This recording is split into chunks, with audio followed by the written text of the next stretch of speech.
Today I'm taking you to some of the best pubs in York, places where the beer's good, but the stories are even better.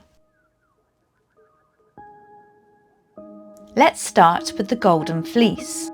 The Golden Fleece has been standing here since 1503 and it claims to be York's most haunted pub. It's widely considered the most haunted pub in York. It's been standing here since at least 1503, and inside it feels like it. Locals talk of ghostly apparitions, phantom footsteps, and the spirit of a Canadian airman who never checked out. If you're brave enough, you can stay the night upstairs in the Dead and Breakfast. This is the skull of Elizabeth Johnson. Elizabeth was the last person to be hung in York in 1800, and the crime? Putting a forged pound note into circulation. Rather ironically, this skull is now a forgery or a replica. Elizabeth's real skull has been lost. Let's move on to the oldest licensed pub in York, the old Starre Inn. Built in 1644, we're currently sat in one of York's oldest pubs, the old Starre Inn. During the English Civil War, it was used as a hospital for soldiers and a mortuary, so it's rumoured to be one of York's most haunted pubs. Cheers!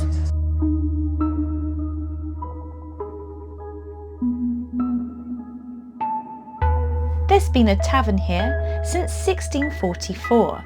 Tucked away down a narrow snickleway you might walk right past.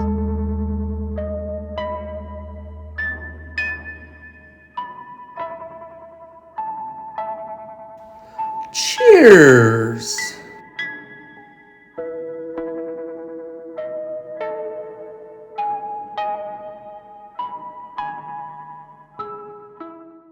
As you walk around York, make sure that you look up because there are lots of cats.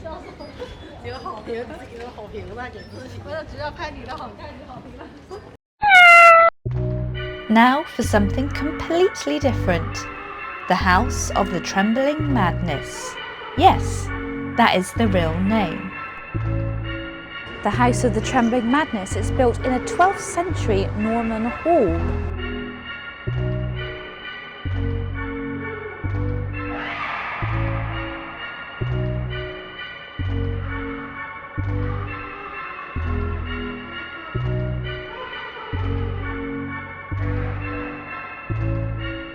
The food is hearty, the beer is great, and the atmosphere, absolutely one of a kind.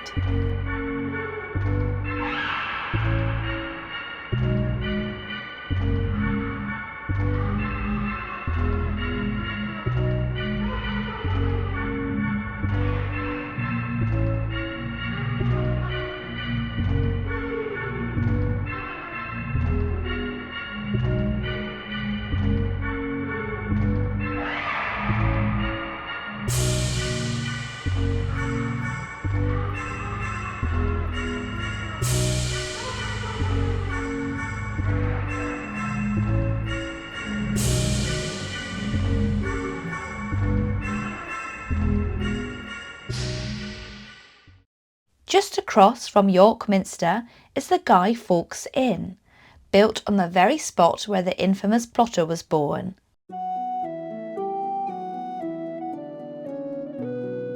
That was the best pie I ever had, and Guy Fawkes was born there.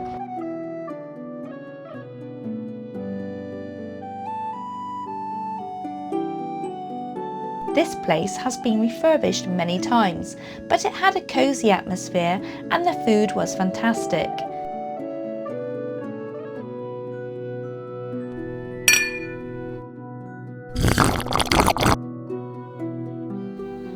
Yep.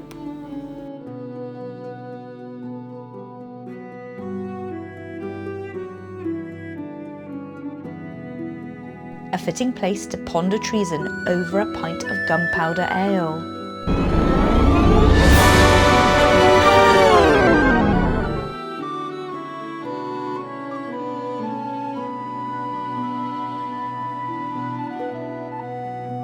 This is the York Gin building.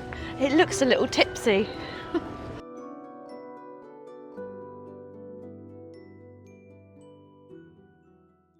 87-year-old Clive Holmes made this incredible replica of York Minster out of 80,000 matchsticks. It took him 2 years to build, and at that point his wife said, "It's great and all, but there's not enough space for it in the house." So he was going to torch it. "I'll set light to bloody thing." However, his daughter stepped in and said, "Why don't we auction it off for charity?" And now it's here.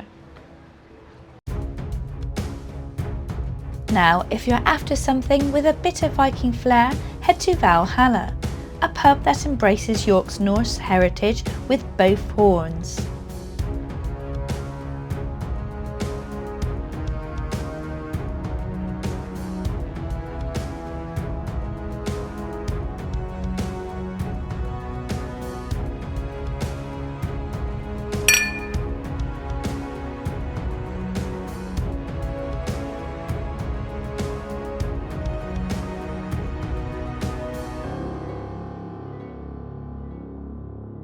It's dark, cosy and atmospheric, with heavy wooden tables, Norse symbols on the walls and a playlist of rock and metal to set the tone.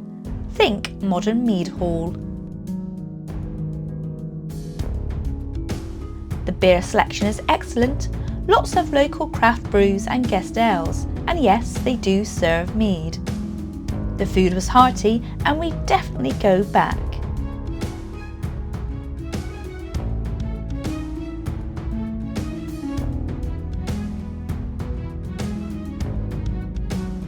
It's not the oldest pub in York, but it's definitely one of the most memorable.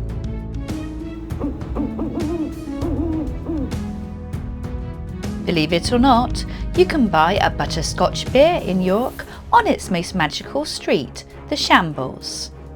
Head to the Potions Cauldron.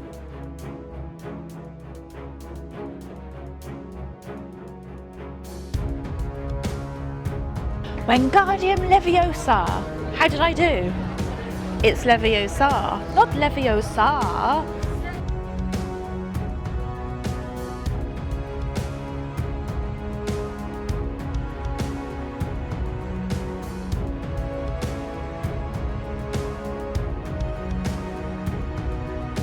To end, something a bit more local, the Red Lion. You're spoilt for choice with pubs in York, and they really hold lots of fascinating stories. This particular one claims to be the oldest pub in York, but a few others do. It also claims to have a priest hole and allegedly is the place where Dick Turpin hid away and escaped through the attic roof.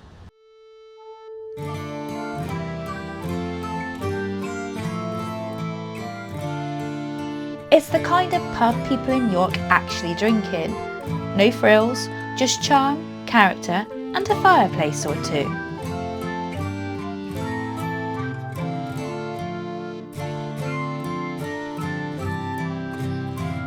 Every nook and cranny is full of history, but it's also welcoming and down to earth. A proper pub. Cheers!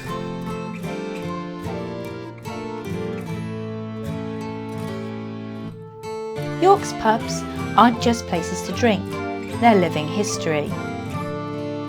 Whether you come for the ale, the ghosts, or just the stories, you'll leave with a few of your own. Cheers from York! Let me know your favourite pub in the comments. Don't forget to subscribe and turn on the bell notification for next week's episode. Until next time, happy exploring!